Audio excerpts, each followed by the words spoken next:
Alright. I do Second love how level. she's jump looping. Yeah, dude. It's sort of like set to that, but look how high she fucking jumps, dude. Like, holy crap. We got the gravity of the moon in this game. Yeah, no, you can't apply science to game physics. No, not in this day. Dude, that's really cool. How she like holds out one, like shoots one gun Yes, off dude. to the side. Yeah, the things that she does in this And game, it's groundbreaking at the time. that's really no. Even in this day and age, you could consider it a tall ask to ask for jump loop animations. I've noticed that games get lazier as they release newer and newer versions of themselves. Like sometimes the graphics might not be as good as the last game, or there'll be a few like details that they included in the previous games that they sort of left out. And I think Yeah, they just cut a most of few it, corners. yeah, like most of it these days is just to pad things out with the illusion of making it look like it has more content. So when you Yeah, first come, well, that's a big word now. Content is it's the the key. the key element, yeah. Like, what do you add into the game that makes it playable? And most of the time, especially with Ubisoft games, it's always these boring ass fetch and carry quests. Which is more content. Exactly. Now, to me, especially in a game like this, it's full to the brim with like puzzles, which I find to be quite fun. Ah, freaking hell. Oh wait, no, I can actually get that secret. Pulling this.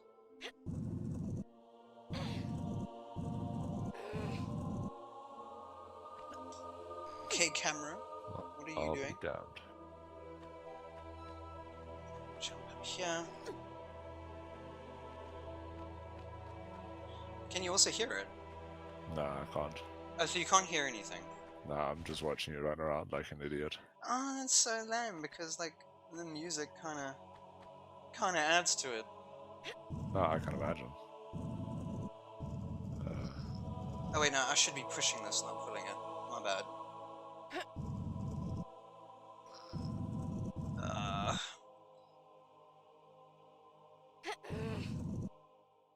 Even that pushing animation is like it's too cool. much for Yeah, this like game, for this day and age to ask for.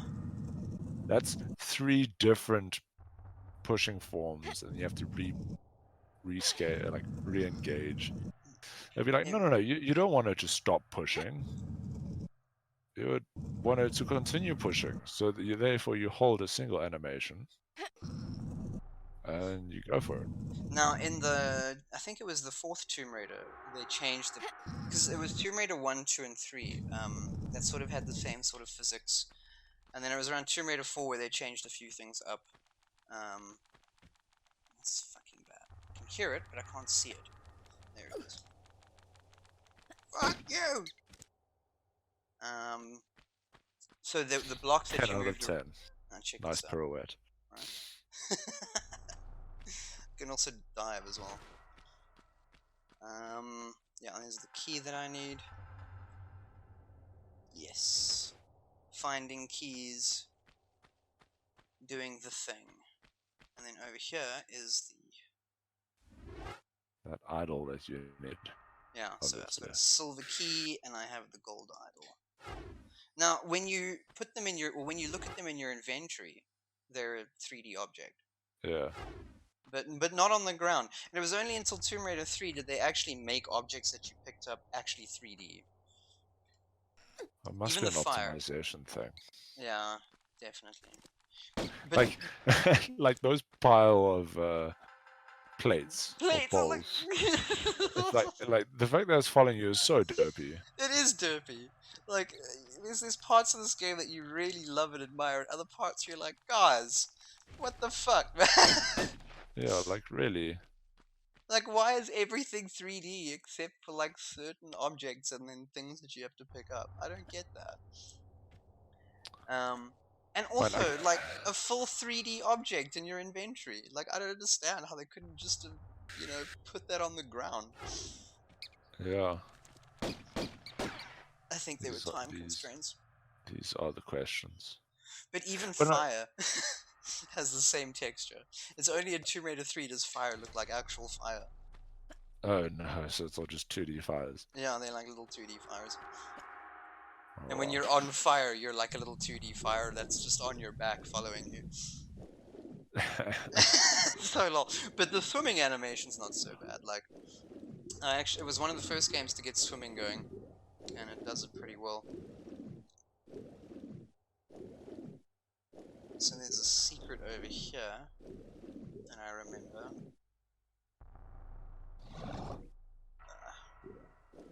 This girl's breath is amazing. Yeah, right at the top, she's got like, I think it's like a minute that she can hold her breath for. So here's a secret there, a little health pack. And then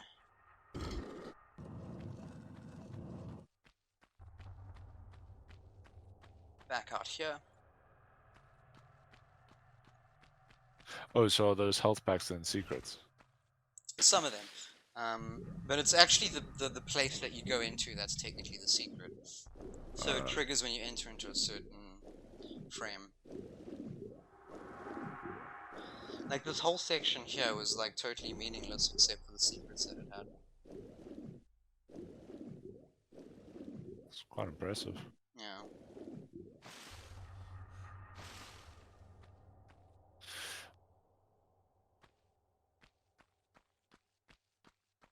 Something like there. I know I can get in there. There's something in here. I think I need to go and pull a lever down in the other room. Just swim down there quickly. It always looked like the bubbles were coming out of her ass. Always does. Yes, it's a matter of perspective. This is how everyone got cholera. Where's that lever? Oh, there it is. Here's the secret lever.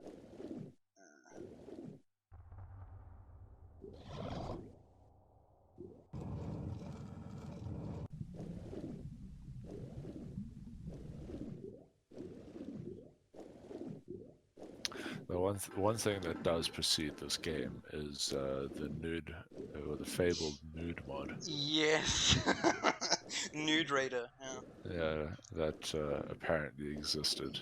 It did, yes. It was. And people wanted to see them polygon titties.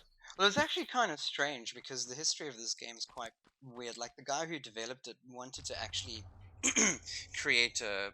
Well, his idea was to just be a Tomb Raider, but originally it was a dude that his character was. But then when they looked at it, they realized that they were just recreating Indiana Jones. So they're like, well, we can't do that. So they just gave the main character a sex change. And yeah, they had like And ran with it. yeah, and what was his name? I forget. Toby something. His initial whole thing with Lara was for her to be like a gritty sort of, almost like a feminist hero. Well, not a feminist, but like a feminine heroine, you know, for the 90s. It was during the 90s that she came out, so she was like an icon, at least for feminism. But the problem is that they started marketing her as a sexual icon to get her out there, and that's what started building up a lot of controversies around Lara and Tomb Raider and the whole thing. And I wonder if it wasn't just the controversy itself that started pushing the game to even, get bigger. Well, like something they planned as like free, Not necessarily. free publicity type thing. No.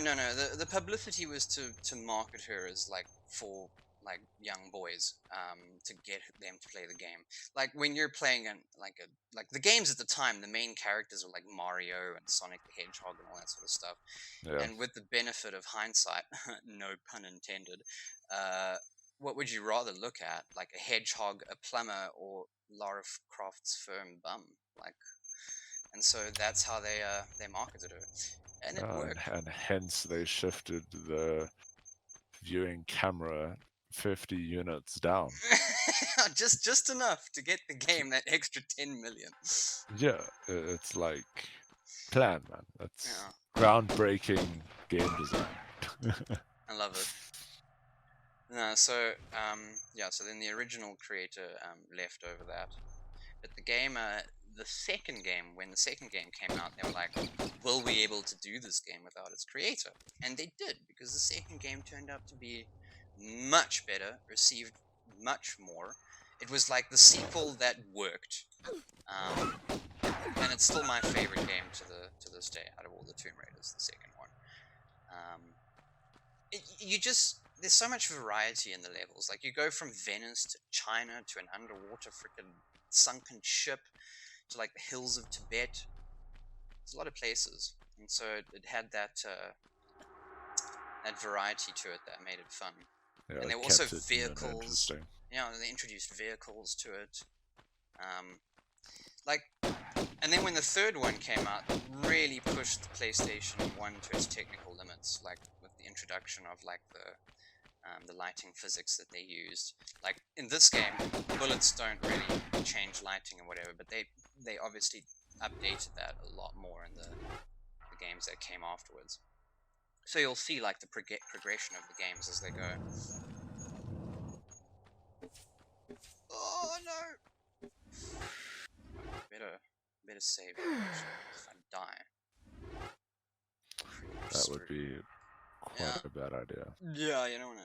I'll just save over this caves thing. Okay, here we are. Whoa! Not another one, no.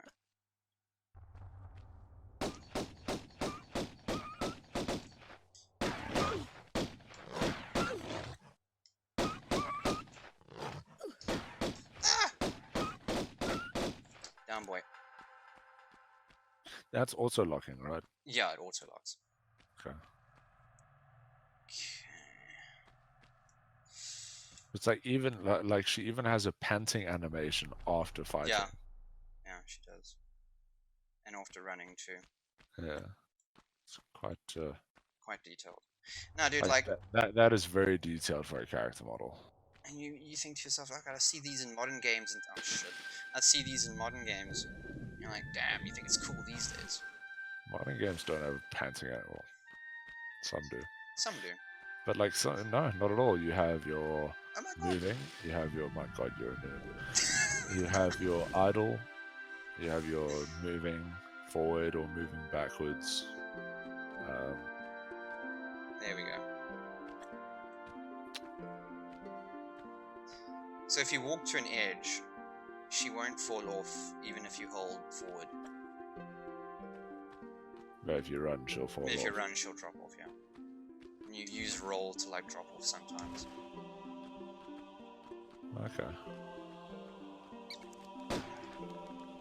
It's a lot kinder than Dark Souls, that's for sure. Oh no, for sure.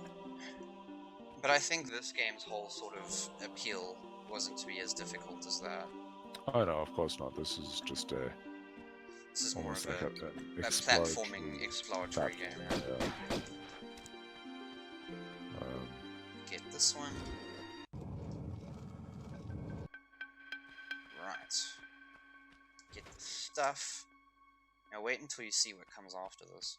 This game starts out pretty, like, humble. And then it just starts getting crazy. It's like you start off in Peru, and then when you're done in Peru, with the crazy shit that comes after this, you go to Greece, and then from Greece you go to Egypt, and that's about it. But most of them are like these sort of tombs. So, like, it's Greece, Egypt, and, like, the Aztec sort of culture. Because, like, the game is based off Atlantis, or the story of Atlantis. So she's finding these, like, 3 legendary things called scions that are, like amulets of, like, the 3 rulers of Atlantis. And when they're, like, locked together, you supposedly see where Atlantis actually is. Okay. So that's the whole driving story behind, at least behind this game. Yeah. In the beginning, you sort of like see this explosion, or you see the nuclear testing sites in Nevada in the beginning, and then one of the nuclear explosions goes off, and it blows open like this device that's keeping this creature inside it. And the creature inside the device was one of the rulers of Atlantis, but the one who betrayed the other 2. And that's all you learn in the beginning. And then that thing gets released, and that's it. And then it sort of like goes to Lara in present day. and she's been hired by this rich chickie to find the ski-on thing. And that's all the information you have. So right now, Laura's off on an adventure to help find this archaeologist's thing. Okay. That's all she knows.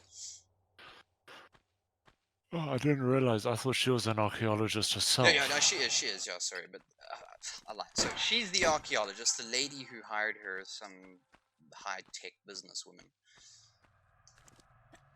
Okay. By the name of Jacqueline Natler.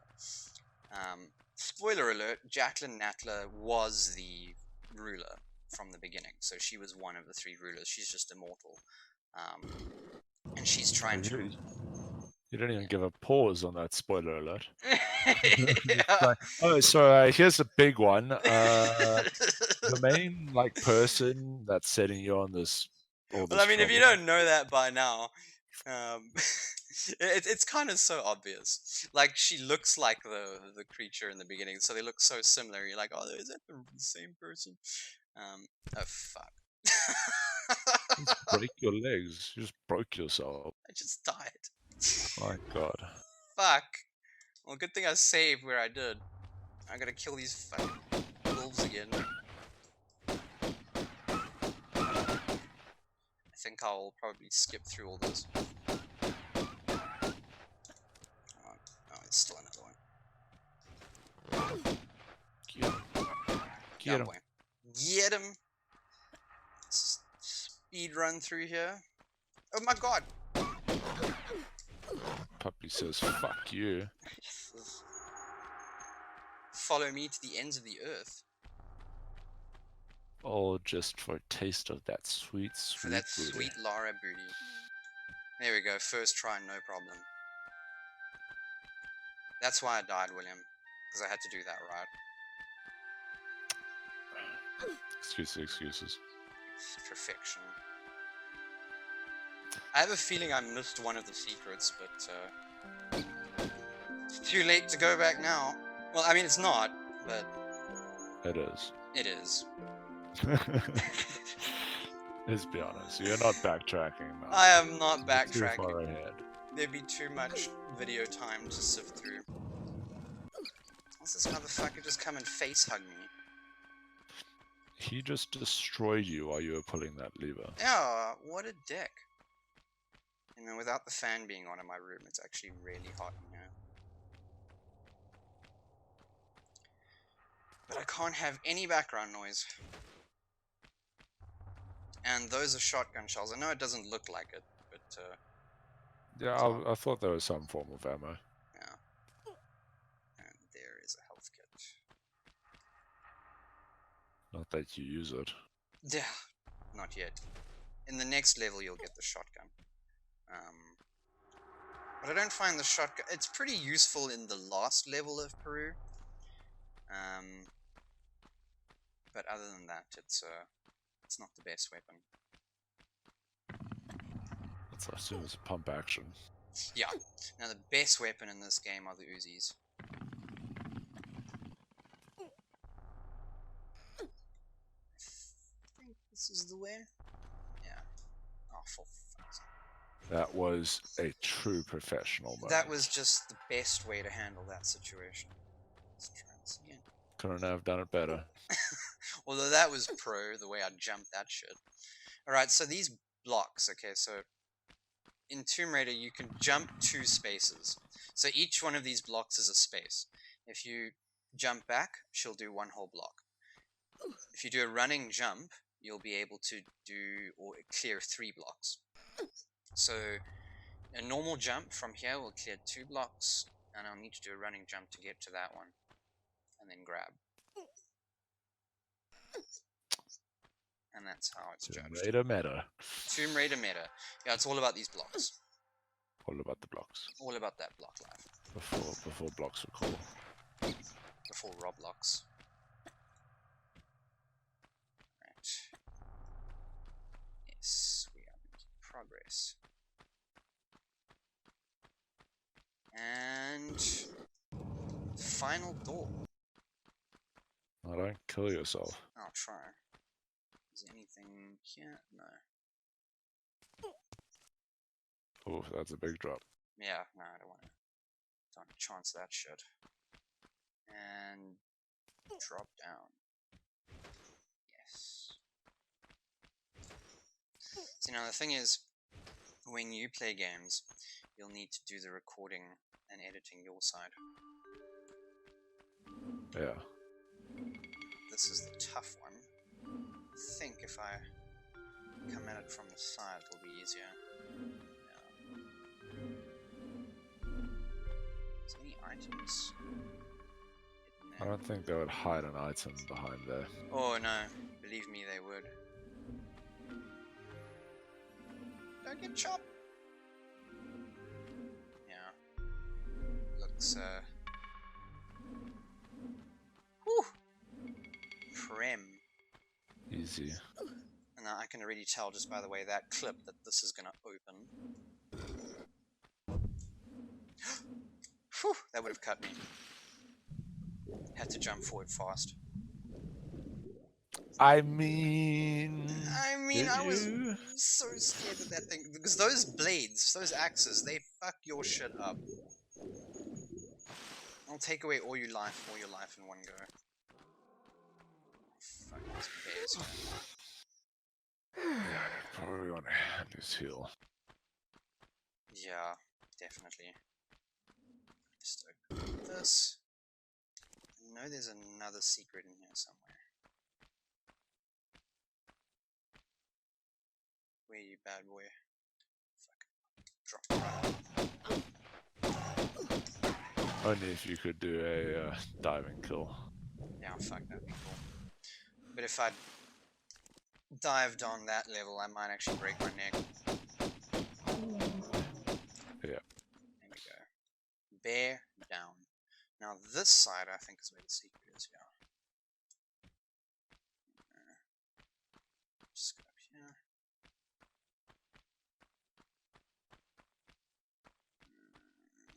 What was that? Was there much, like, backlash towards this game? What do you mean?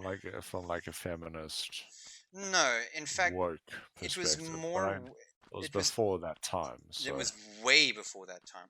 Don't get me wrong. They were actually this game was actually hit more by what would be considered the old school feminists of the time, the sort of feminist who would like a 90s feminist. The biggest problem with the game is how Lara was portrayed, supposedly. That she looked like she would never be able to have the right back to support the boobs that she, like, they were very nitpicky. She's just a video game she character. is a Barbie. Yeah, she is a Barbie. But she wasn't portrayed to be a typical woman. She was portrayed to be a badass. And so on the other end of things, the marketers were actually worried that they wouldn't be able to sell this game to boys. And that was where the main problem was. Like, it's a female character or a female lead within a video game industry where most boys So it's play mainly as male boys. dominated, yeah. Yeah, but the reasoning is what I said before, is that they were like, well, screw it. What would boys at the age of 16 and 15 rather look at? A chick or a plumber and a hedgehog? I mean, like, it's a no-brainer. And it ended up working out for them. That's how they won the board arguments, that's for sure. Yeah. So the argument was way different. It wasn't like, we need to have a female character. The argument was more like, can we have a female character? Yeah. And to think that that was how the narrative was so long ago. Right? Well, it wasn't that long ago. It was only 20 years. And like, imagine you forget one of these keys. It's just like, God damn it. Yeah. So luckily they put both keys in the same room, but if you picked the one up and not the other, you'd be like, what is this thing? I don't understand. And that, yeah, there we go. 29 kills from 14. 11 All pickups. secrets found, even when dying. Even when dying. Even when dying. So proud of you. 11 pickups, 3 out of 3 secrets, 19 minutes and 8 seconds. Hey guys, thanks for coming by and watching our little attempt at a Let's Play in 2020. Yeah, we know it's a tight trope, but we also had a lot of fun doing this. And for the both of us, that's really what it's all about. Currently we're playing on the Steam version of the game, and if you're wondering how I managed to get it to work properly and how it how it looks, then yeah, I've left a link in the description to the Steam guide that I used, and there you'll find an easy to use download that'll update your textures, add the much needed music that the PC version left out for some weird reason, and it'll also give you access to the expansion pack, which is pretty cool. I would also recommend using a little tool I use called JoyToKey, and with JoyToKey you can map your keyboard buttons to your controller, which basically allows you to play all your old school games as you did on your PS1. It's really cool and it's simple to use. And if this video crossed the extremely low threshold of making you smile just once, then please consider leaving a like and maybe even subscribing. We would really appreciate the support, and we hope to update every day with one video, so catch you in the next one.